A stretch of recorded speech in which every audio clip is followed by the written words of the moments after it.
I am here with Amir Avivi. He is general and also the chairman and founder of IDSF. Hello. Hi, good to Hi. be here. What do people around the world not understand about the security threats that Israel is facing with? What? Iran has built around us a ring of fire, which includes missiles, drones, rockets, and also commando forces on our borders. Hamas, Hezbollah, militias in Syria, in Yemen, in Iraq, and of course the Iranian threat and the attempt to put above all of that a nuclear umbrella. And this is an existential threat.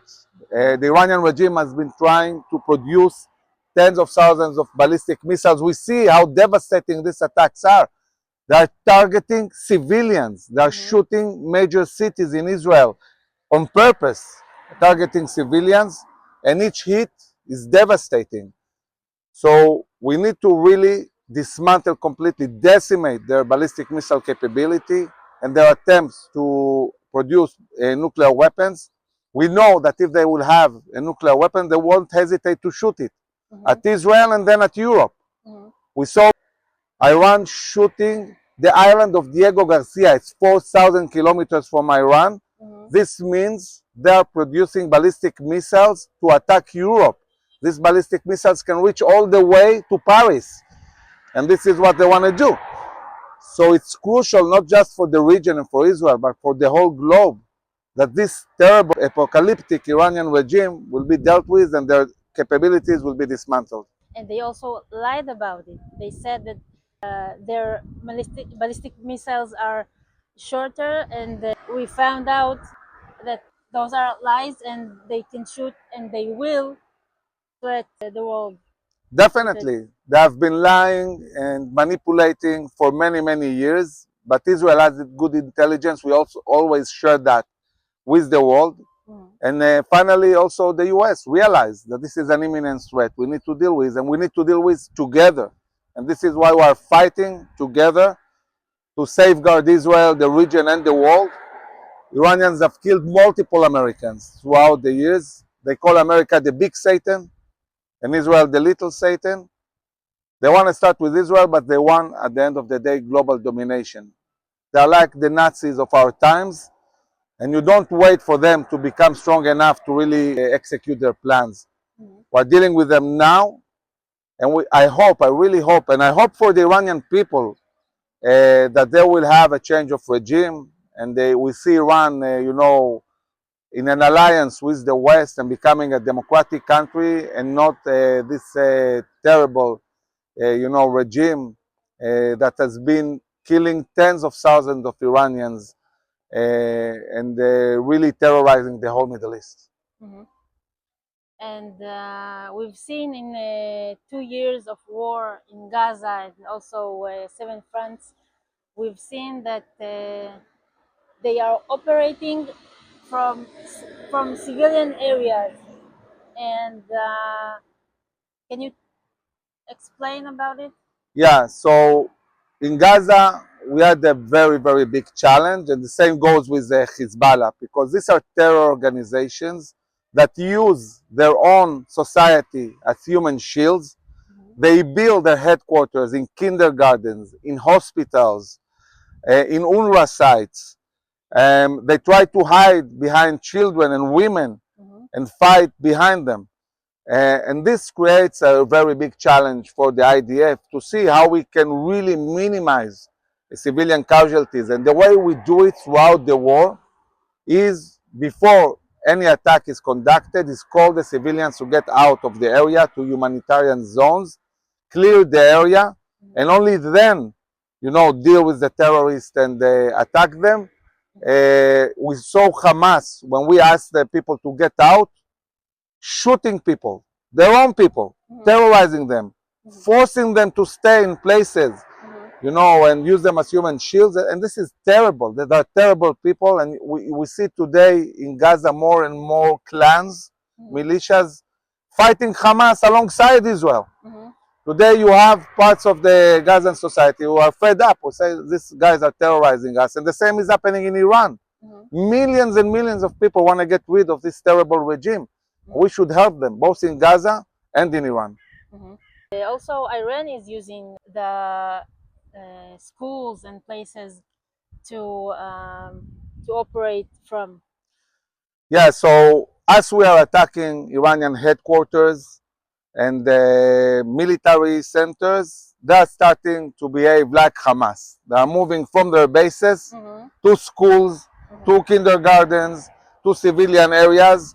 This also creates a challenge for Israel, but we are really pinpointing our attacks on the regime, uh, targeting, by the way, the Basij forces, the Revolutionary Guards, all these forces that have been butchering their own people in order not only to safeguard Israel, the region and the West, but also to create the terms for a change of regime.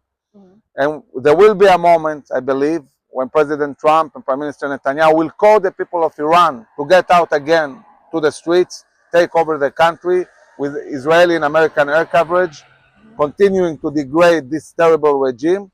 And I'm optimistic. I believe that at the end of the day, there will be a change of regime in Iran.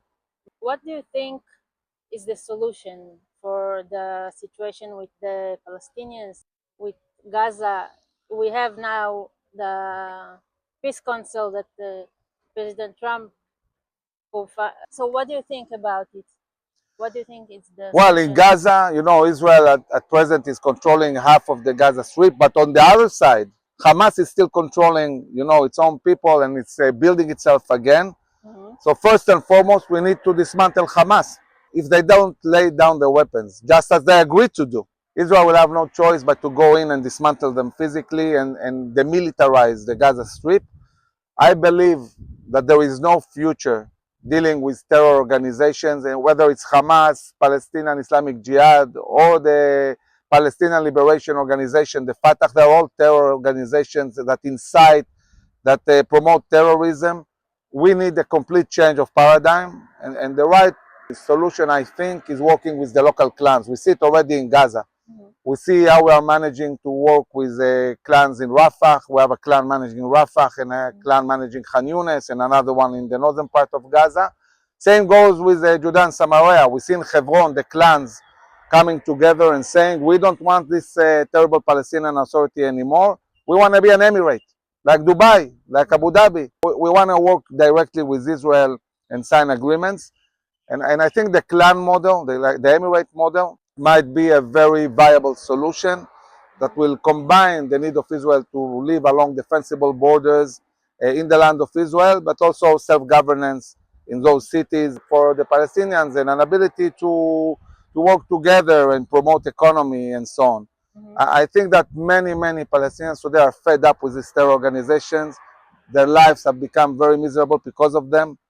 They want a normal life. They want to move towards normalization. And we have to understand this will connect to a reality where at the end of this war, and this war is going to be won decisively on all fronts. We'll see in the coming months Israel winning against Iran, Hezbollah, Hamas, all of them. Following the war, we'll move towards normalization and peace agreements throughout the Middle East and all the way to Indonesia. And we will normalize relations with the Arab world and possibly with Iran. I'm counting on flying to Iran to visit next year. This is my next touristic site. Yes, next year in Tehran. And I think that following normalization regionally, even with Lebanon possibly, we'll have to get out of the old ideas in talking about the Israeli-Palestinian conflict and move towards a solution that is viable for both sides, and it doesn't include terror organizations. The Palestinian Authority, they are paying terrorists to murder Jews. They are incentivizing terrorists, Palestinian terrorists, to murder Jews. How can we deal with it? They are not the ones that they should not stay in power in the day after. The Palestinian Authority is not the solution, it's the problem. They are basically a terror organization promoting terrorism, paying billions to terrorists to kill Jews. We know pay for slay. The more you kill Jews, the more you get paid by the Palestinian Authority. They incite in schools. They are completely corrupt. They maybe enjoy 5% support in the Palestinian society itself. It's not what I think, it's what they think. They don't want the Palestinian Authority. I think there is no future with the Palestinian Authority. This is why I'm talking about working with the local leadership, with the clans in the cities who are also fed up of them. And we really, we talk a lot about innovation, maybe mostly in high tech. It's time to be innovative, also talking about solutions to the Israeli-Palestinian conflict. Things that haven't worked for decades are not going to work now. So we should put aside the old ideas and move towards new solutions. You're right. Thank you so much. Thank My you for pleasure. your work. And Am Israel Chai. Am Israel Chai.